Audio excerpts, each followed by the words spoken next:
강변아파트 7동 18층 3호에는 늙은 여자와 젊은 여자와 젊은 여자의 남편과 두 아이가 살고 있었다. 늙은 여자와 젊은 여자는 고부간이었다. 고부간의 의는 좋지도 나쁘지도 않았다.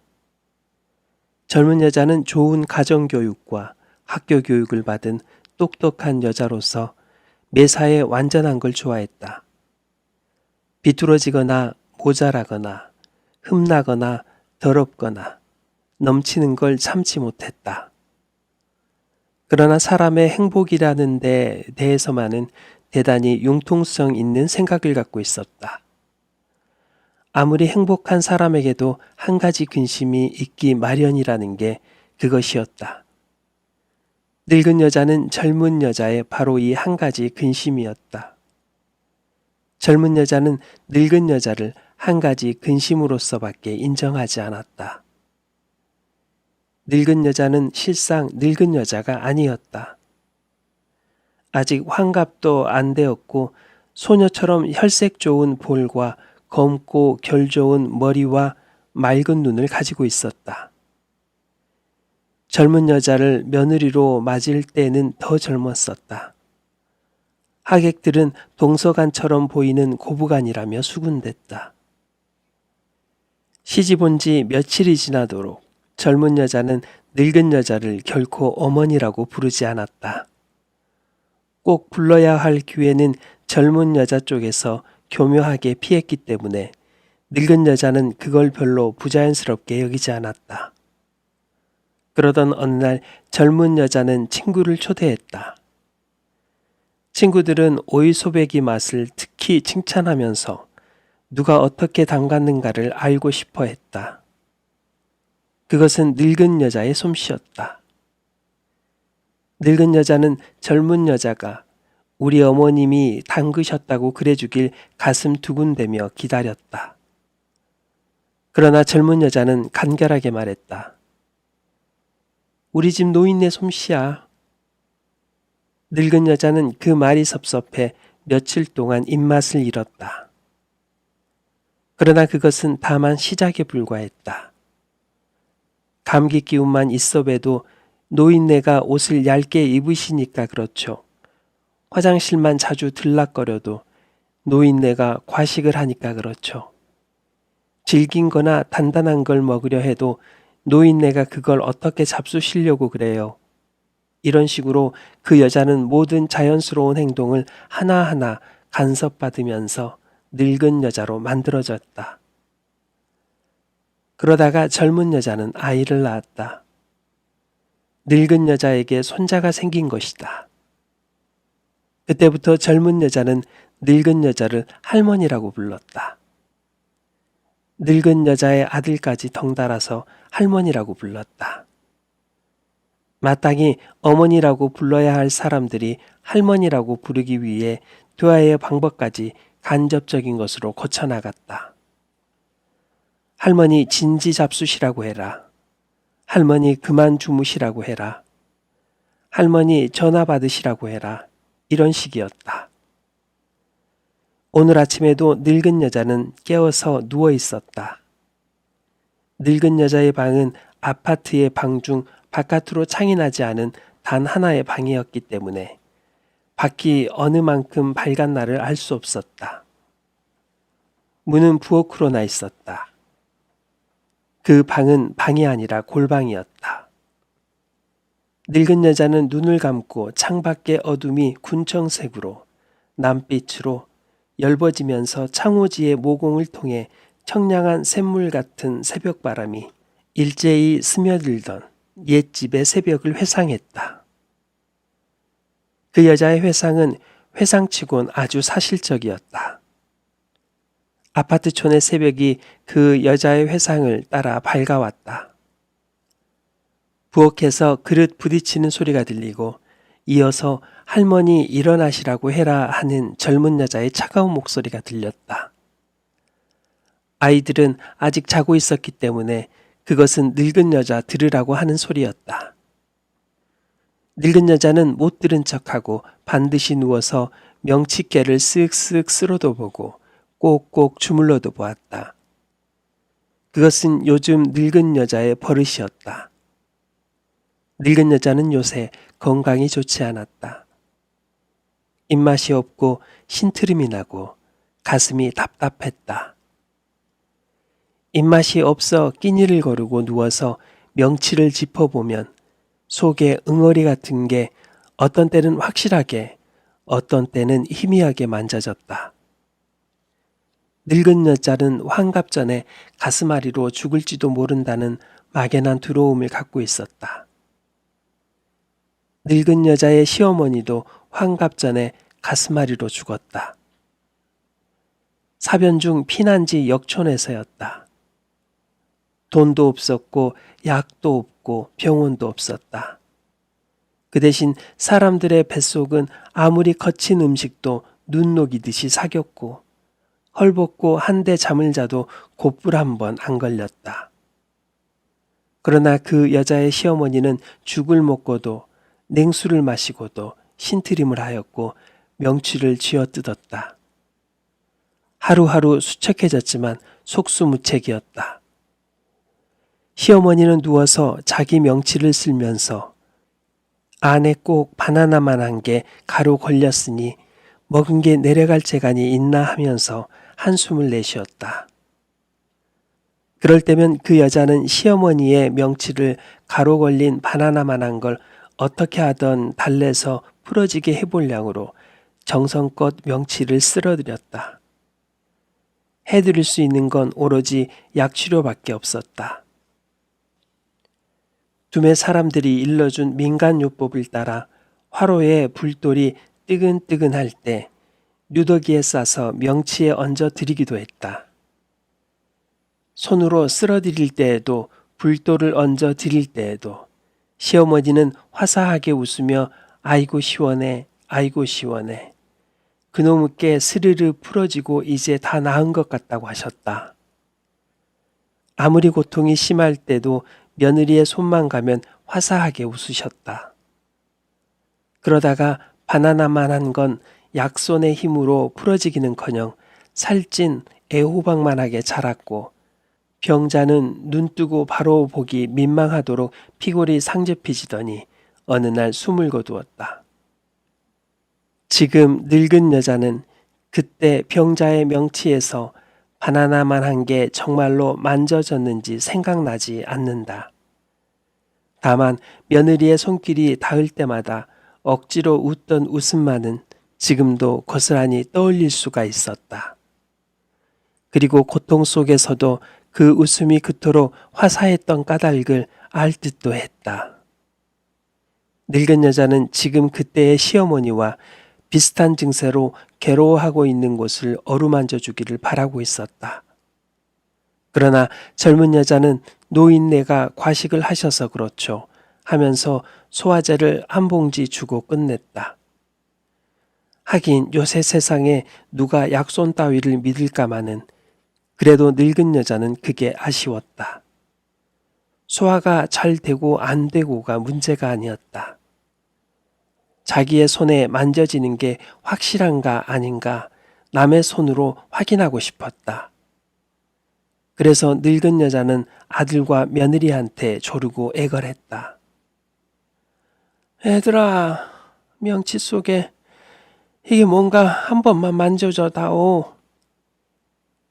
어느 날인가 젊은 여자가 가까이 있길래 늙은 여자는 느닷없이 치마끈을 풀으면서 젊은 여자의 손을 끌어다가 명치를 만져보게 하려고 했다. 젊은 여자는 질겁을 하며 손을 뿌리쳤다. 그리고 늙은 여자가 충격을 받을 만큼 적나라하게 불쾌한 얼굴을 했다. 늙은 여자는 얼른 그 자리를 피하는 수밖에 없었다. 젊은 여자가 명치 끝에 닿았던 손을 마음껏 흐르는 수돗물에 씻어낼 수 있도록. 그 일은 사소한 일이었지만 늙은 여자뿐 아니라 젊은 여자에게도 충격이 됐던 것 같다. 다시 그런 일을 당할까봐 꽤나 겁이 났던지 당장 늙은 여자를 병원으로 데리고 갔다. 늙은 여자는 병원 갈 만큼 큰 병은 아니라고 극구 사양했건만 소용이 없었다. 늙은 여자는 진찰받으면서 내내 명치의 이물감에 대해서만 이야기했다. 젊고 냉철해 배는 의사는 듣기만 하고 대답은 하지 않았다. 옷을 벗으라든가 돌아 앉으라든가 누우라든가 하는 말도 간호원을 통해 간접적으로 말했다. 선생님, 제 병은 아무리 생각해도 보통 병은 아니에요.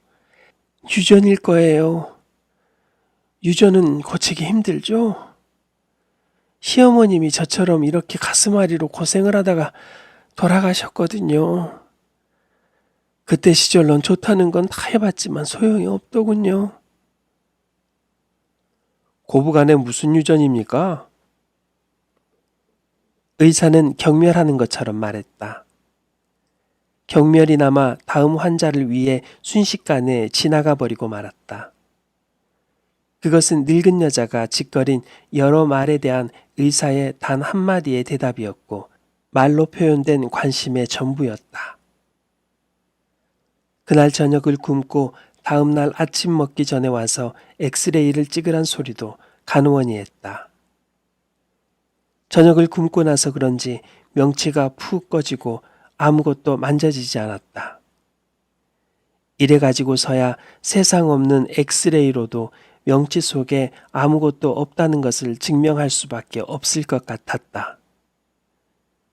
늙은 여자는 병원에서 큰 병이 걸렸다고 할까봐 겁이 났지만 아무것도 없다고 할까봐 더 겁이 났다.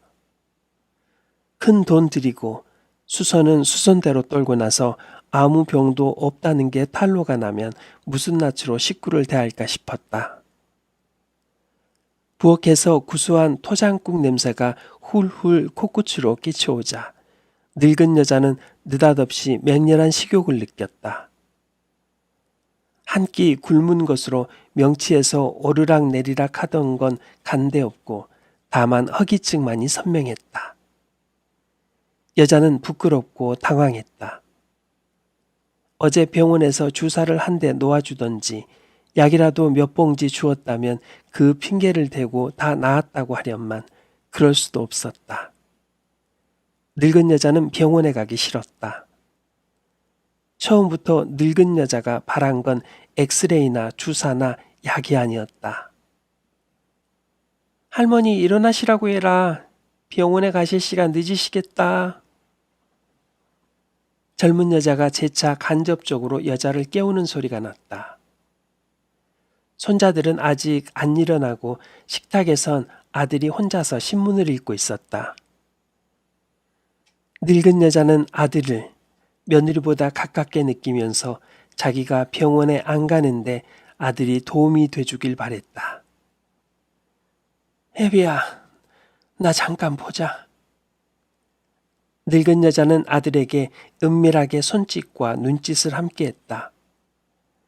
아들이 곧장 오지 못하고 두리번 한눈 팔며 비실비실 늙은 여자 곁으로 왔다. 나 말이지 병원에 안 갈란다. 다 나았어. 정말이야. 여기서 뭐가 오르락 내리락 도무지 밥을 먹을 수가 없더니 글쎄 밤새 고놈에게 감쪽같이 없어졌지 뭐냐. 정말이지 너 그런 얼굴 하지 말고 어디 한번 만져볼래? 늙은 여자는 무심히 아들 손을 끌어당겼다. 아들이 털벌레를 털어내듯 방정맞게 늙은 여자의 손을 뿌리쳤다. 노인네도 참. 그러면서 일어섰다. 어느 틈에 젊은 여자가 따라 들어와 그 광경을 지켜보고 있었다. 빨리 준비하세요. 8시까지는 가셔야 하니까요. 젊은 여자는 아이들을 아침밥 먹여 학교에 보내야 하기 때문에 오늘은 모시고 갈 수 없다면서 엘리베이터까지 배웅을 해주었다. 외래 환자의 진찰은 아직 시작되기 전인 이른 아침에 지하 1층에 있는 각종 검사실과 방사선실 앞은 많은 환자들로 붐비고 있었다.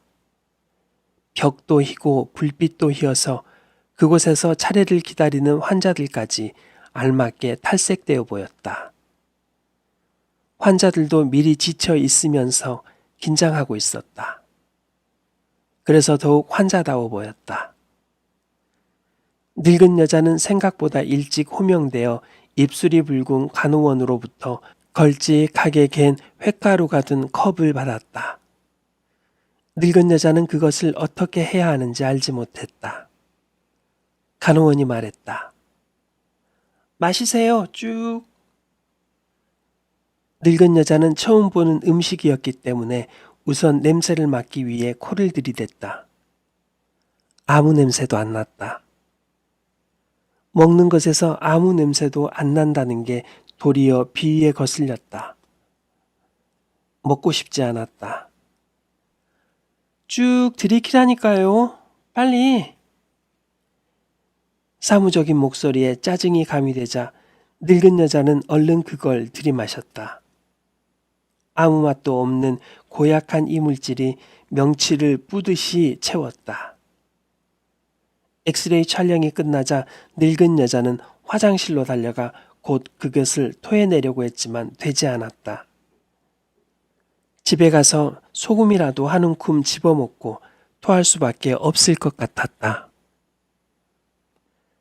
아이들이 학교에 가고 시간제 파출부는 집안 청소를 하고 젊은 여자는 다리를 꼬고 앉아 커피를 마시고 있었다. 늙은 여자는 너무 일찍 돌아온 게 아닌가 싶어 쭈뼛쭈뼛했다.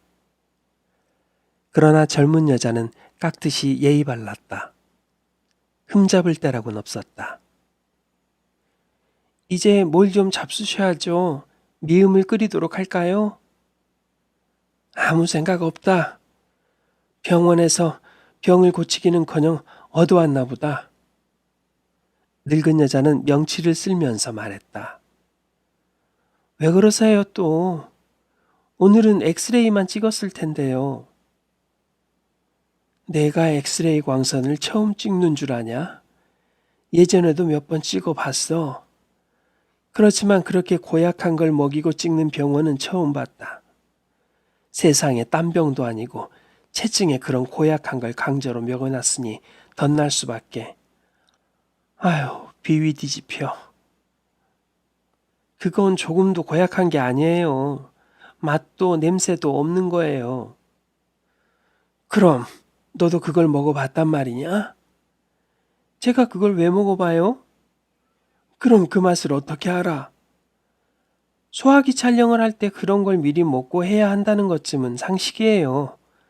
물을 먹고도 비위가 뒤집히는 사람만 아니면 누구나 다 먹을 수 있는 거예요. 젊은 여자는 옳은 말을 하고 있기 때문에 사뭇 당당하고 늙은 여자는 기가 꺾였다. 젊은 여자는 언제나 이치에 맞는 말만 했다. 아는 것도 많았다. 늙은 여자가 병원에서 얻어먹은 걸 맛보지 않고도 그 맛을 정확하게 안다. 그러나 먹는 것에 냄새도 맛도 없는 게 먹기에 얼마나 고약한 것인지는 모르고 있다. 먹는 것이라면 쓴맛이라도 맛이 있어야 하고 썩은 냄새라도 냄새가 나야 한다. 그러니까 무미무치한 것은 먹는 게 아니다. 세상에서 가장 고약한 맛은 먹는 게 아닌 걸 먹는 맛이다. 늙은 여자는 그렇게 생각했지만 이치에 닿지 않는 것 같아 말로 하진 않았다. 늙은 여자가 아무것도 안 먹을 것처럼 말했는데도 젊은 여자는 파출부에게 미움과 죽을 쓸 것을 일렀다. 파출부는 미움을 쓰면서 거침없이 짓거렸다. 저는요 사모님, 이래봬도 서울 장안에서 행색계나 하고 사시는데 안방과 부엌을 내 집 드나들듯 하면서 삽니다요. 그러다 보니 눈치만 발달해서 사람 사는 켜속이라면 저 밑바닥까지 화납니다요. 사모님도 워낙 교양이 있으신 분이라 말씀은 안 하셔도 사모님 속 상하시는 거 저는 다 압니다요. 노인네가 속 좀 썩이죠? 그렇죠? 아드님 돈 벌기 힘든 생각은 눈꼽만큼도 안 하고 노인네가 굼이 좀 떨어진 걸 가지고 병원 출입하는 거 보면 몰라요. 속썩이는 노인네도 가지가지라고요. 놀이 좋아하는 노인네, 보약 좋아하는 노인네, 교회나 절 좋아하는 노인네, 병원 좋아하는 노인네, 일 좋아하는 노인네. 그래도 사모님은 참 효부셔. 싫은 내색 한 번도 안 하시고 그 치닥거리를 다 해내시니. 늙은 여자도 이런 소리가 귀에 안 들어온 건 아니었지만 그 소리보다는 다용도실에서 나는 세탁기 소리가 더 견디기 어려웠다. 엉뚱한 것으로 채워진 시장기 때문에 늙은 여자는 손끝 하나 까딱할 수 없을 만큼 무력해져 있었다. 괘씸한 딴으론 한바탕 나무래주고 싶었지만 더욱 간절한 소망은 잠을 자는 일이었다. 세탁기 소리가 멎자 늙은 여자는 방바닥 속으로 곧장 침몰하듯이 깊은 잠에 빠져들었다. 얼마나 잤을까? 시끄러운 전화벨 소리에 깨어났다. 얼떨결에 늙은 여자는 자기가 병자라는 걸 잊어버리고 있었기 때문에 민첩하게 수화기를 들었다. 늙은 여자 방은 작았지만 전화기도 따로 있고 텔레비전도 따로 있었다. 그래서 젊은 여자는 외출할 때 마음 놓고 안방을 잠글 수가 있었다. 수화기를 들고 여보세요 하기 전에 통화는 이미 시작되어 있었다. 젊은 여자는 외출하지 않고 있었던 것이다. 그런 일은 얼마든지 있을 수 있는 일이었다.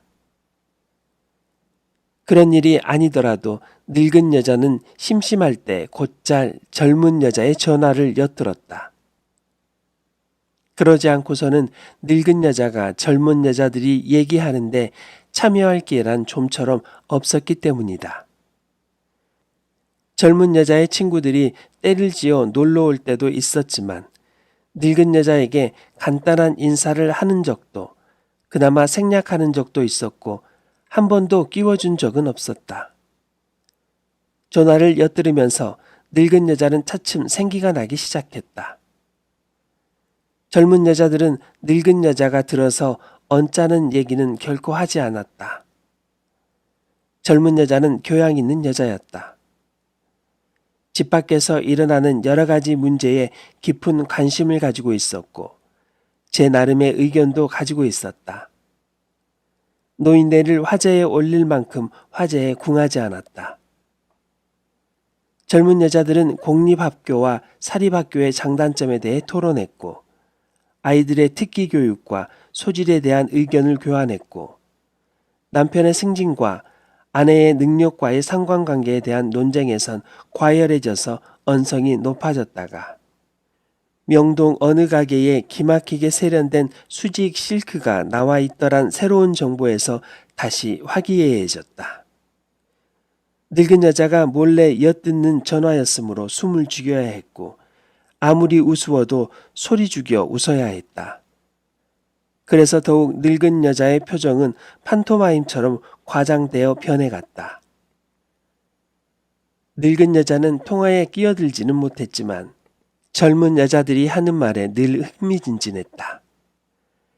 젊은 여자들은 한 번도 늙은 여자의 귀에 거슬리거나 못 알아들을 말을 한 적이 없었다. 젊은 여자들이 재미있어 하는 얘기는 늙은 여자도 재미있었고 젊은 여자들이 붕괴하는 문제에 대해선 늙은 여자도 붕괴했다. 젊은 여자들의 기쁨이나 슬픔, 바람을 늙은 여자는 특별히 노력하거나 가정하지 않고도 따라할 수 있었던 것이다. 전화로 젊은 여자들의 이야기에 숨어서 참여할 때마다 늙은 여자는 자기가 왜 늙은 여자야 하는지 이상하게 생각했다. 고립되어 특별히 취급되어야 할 아무런 이유도 그 자신에겐 없었다. 전화의 화제가 비약했다. 참 수다 떠느라 정작 용건을 잊어먹을 뻔했구만. 내일 좀 모여야겠다. 이내 시어머님이 돌아가셨어. 그냥 있을 수 있니? 부조금 좀 걷어가지고 문상 가봐야지. 그래? 언제 돌아가셨어? 어제.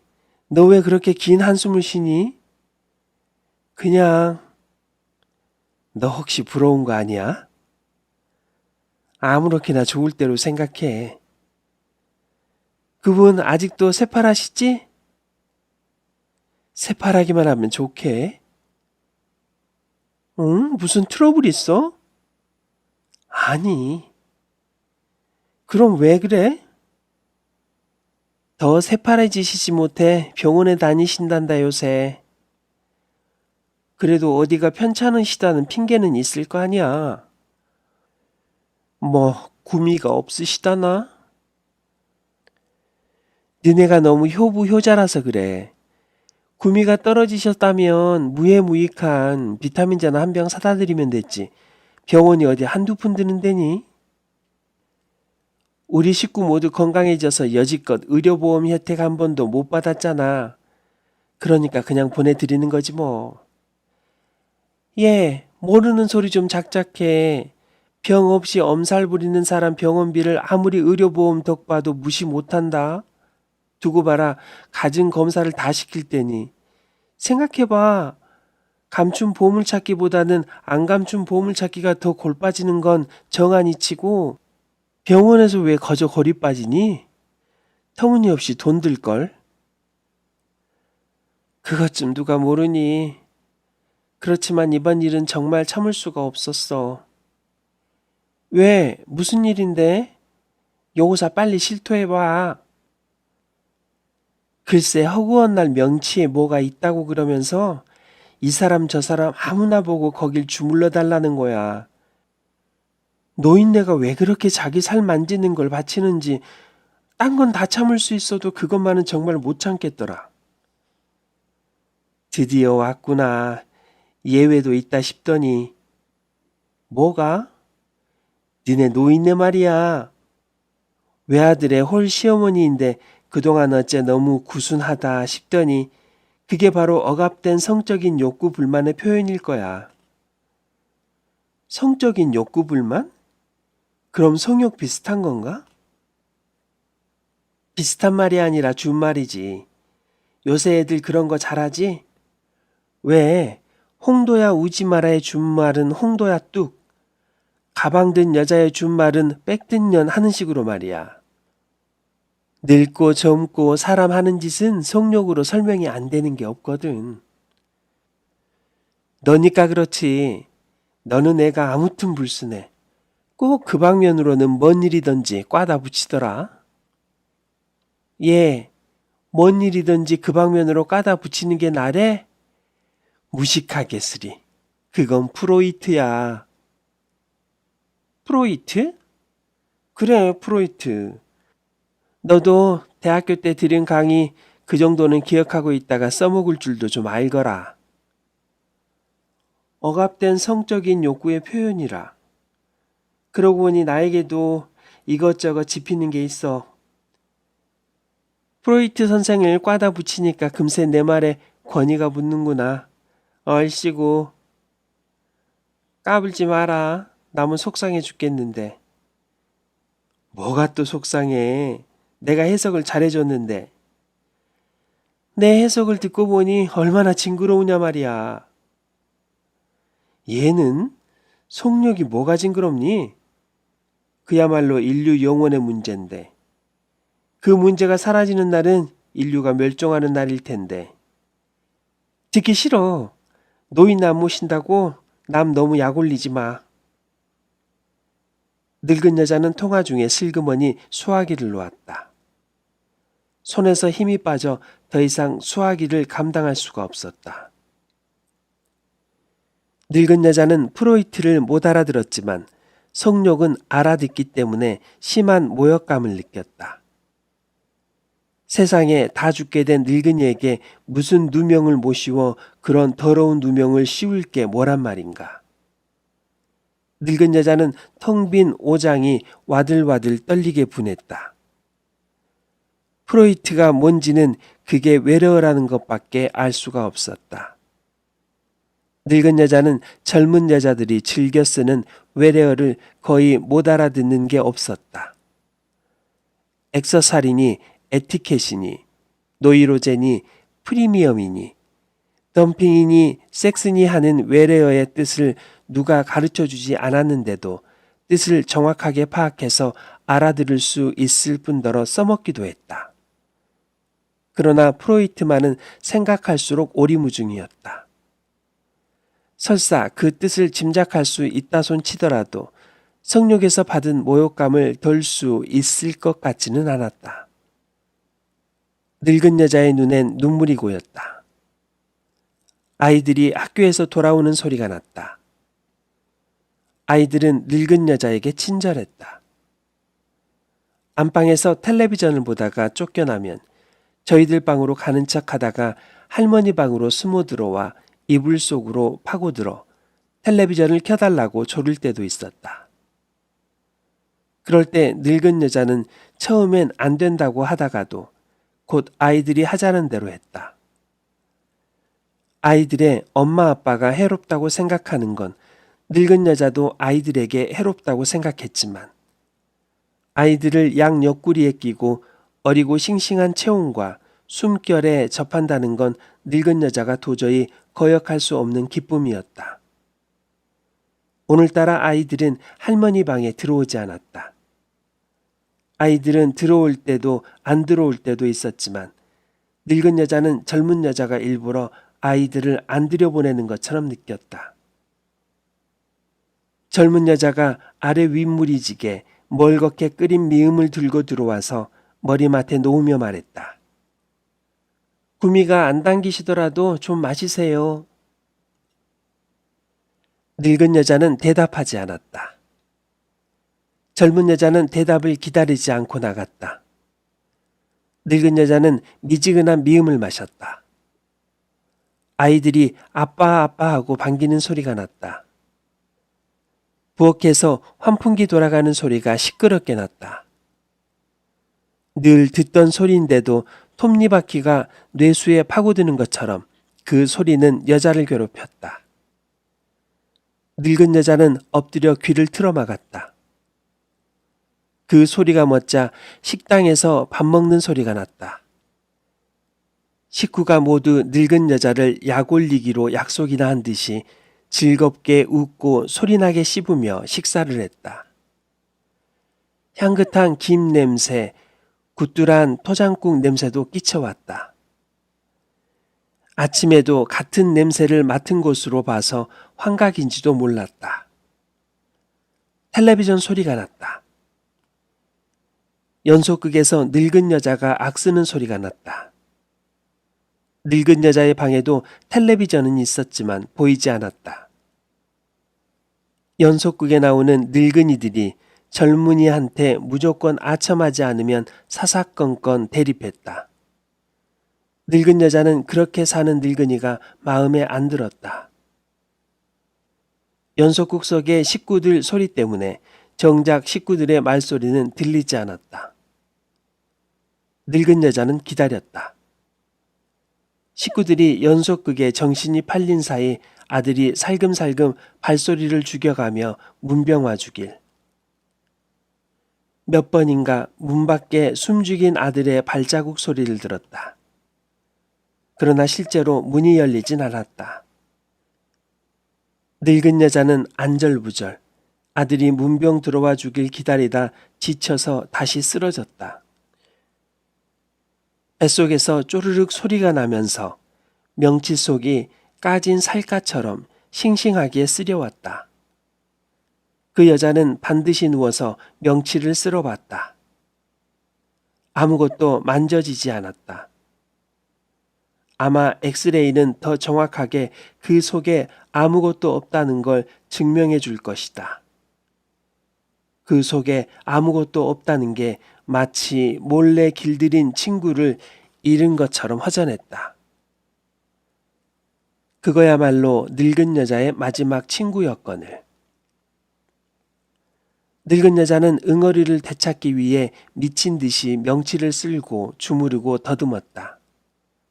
그러면서 이게 성욕이라니 천부당 만부당하다고 생각했다.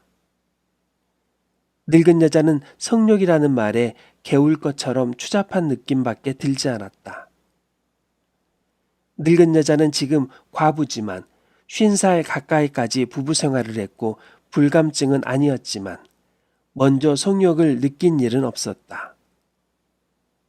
남편이 죽자 굳은 일에도 남편 생각, 좋은 일에도 남편 생각, 굽이굽이 남편 생각이었지만 기쁨이나 슬픔을 같이 나눌 대상으로서 그리워했지 성욕의 대상으로 그리워해 본 적은 절대로 없었노라고 늙은 여자는 자신 있게 장담할 수 있었다. 그럴수록 전화로 들은 젊은 여자의 말은 괘씸하고 치가 떨렸다. 늙은 여자에게 성욕이란 음란과 같은 의미밖에 못 지녔다. 젊어서 서방제를 했다는 누명을 썼어도 이보다는 덜 분할 것 같았다. 연속극이 끝났다. 그리고 가수의 노래가 들렸다. 아이들이 따라 부르는 소리가 났다. 부부가 같이 웃는 소리가 났다. 다시 연속극 소리가 났다. 연속극이 끝났다. 텔레비전을 끄고 식구들이 웃고 떠드는 소리가 났다. 아들이 문병 오긴 틀린 일이라고 늙은 여자는 생각했다. 아들의 문병을 단념한 늙은 여자는 마침내 아들에게 악담을 하기 시작했다. 너도 자식 기르는 놈이 그러는 게 아니야. 너도 곧 당할 게다. 당하고 말고 더도 말고 덜도 말고 내가 너에게 당한 것만큼만 너도 내 자식에게 당하거라. 고리장 얘기가 옛말이 아니야. 늙은이를 산채로 내다버리고 온 지게를 자식이 훗날 자기를 내다버리기 위해 거두어 두더란 옛말은 재미는 없었지만 기분 나쁘고 겁나는 얘기였다. 그래서 자식 보는 앞에서 더욱 부모에게 효도를 극진히 했었다. 고려장 얘기는 곧 그 시대의 늙은이들을 위한 사회보장제도 같은 거였다. 늙은 여자도 자식 보는 데서건 안 보는 데서건 부모에게 불효한 바 없었다. 그래도 자식 보는 앞에서 좀 더 효도를 극진히 했다면 그것은 자식이 훗날 본받게 하고자 함이었을 게다. 그러나 자식은 지금 그것을 본받고 있지 않다. 아마 훗날 그의 자식 역시 그를 본받지 않으리라는 걸 알고 있기 때문일 것이다. 어쩌면 아예 그런 것에 의지할 필요가 없는 새로운 삶의 모습이 생겨났는지도 모르고. 그렇다면 고려장을 건 저주가 무슨 소용이 있을까? 늙은 여자는 그 유구하고도 진부한 사회보장제도가 자기 대에 와서 단절됐음을 느꼈다. 그렇담 저 막심한 불효는 영영 갚아질 길이 없는 것일까? 늙은 여자는 아직도 아들의 불효에 대한 안갚음을 단념 못한다. 어느 틈에 밖에 일가단란의 소리가 멎고 늙은 여자의 방문이 소리 없이 열렸다. 기다리던 아들이 아니라 젊은 여자였다. 그때까지 늙은 여자의 손은 명치 속에서 응어리를 찾는 일에 열중하고 있었기 때문에 마치 자위를 하다가 들킨 것처럼 화들짝 놀랐다. 젊은 여자 역시 자위의 현장을 목격한 것처럼 고개 먼저 돌리고 야릇한 미소를 짓더니 말없이 나가버렸다.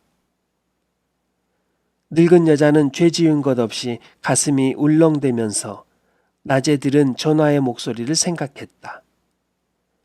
성욕은 인류 영원의 문제라고 했겠다. 거북한 명치를 쓸어줄 타인의 손을 그리워하는 것도 성욕이라고 했겠다. 그렇담 너희들도 늙어 죽는 날까지 성욕에서 노연하지 못하겠구나. 고려장의 저주로부터는 노연했어도 성욕의 저주로부터는 못 노연하겠구나. 늙은 여자를 그렇게 심하게 망신 주던 성욕이 도리어 늙은 여자를 구원한다. 늙은 여자는 고려장으로 못 푼 안갚음의 꿈을 성욕을 통해 풀려든다. 비로소 기분이 좀 나아진다. 늙은 여자는 웃으면서 일어나 앉아 거울을 본다. 거울 속의 여자는 울고 있었다. 엉엉 울고 있었다. 아무리 웃기려도 말을 듣지 않았다.